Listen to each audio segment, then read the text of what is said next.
Hey Libras! This week we are fresh off the back of Easter, which is a very exciting time. We are reborn. This is our time of growth, it's a time of inspiration, it's a time of newness, new paths are opening for us. So, on top of that, we've got Venus, your ruling planet, moving into Gemini. So Venus in Gemini likes to stay connected, likes to stay inspired, likes to learn new things, to connect with lots of different people.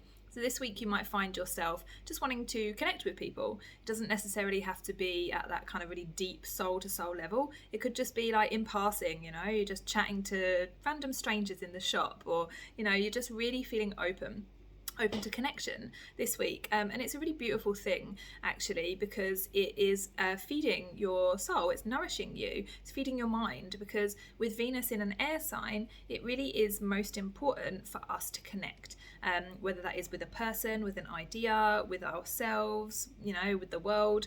Whatever it is, just try and follow the things that light you up mentally, where you're like, oh yeah, this is great, I'm really interested, I'm really curious about this, or that was really kind of like uplifting for me. And that's going to be really the best way to spend this week, to kind of align with the energy.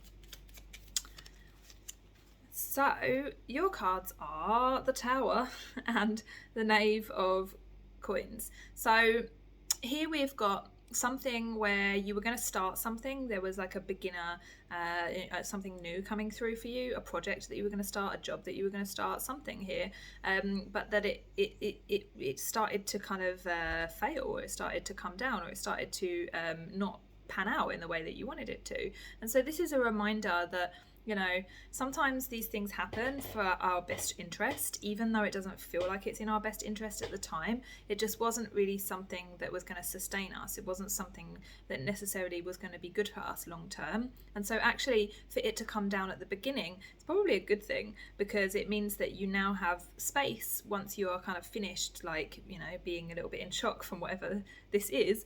Then you have a lot of space for what is for you, but you do have to make sure that you are open to it instead of holding on to this past thing. So guys, if you want a full reading, there are links below. Otherwise, pop a comment below if it resonated, and I will see you next week.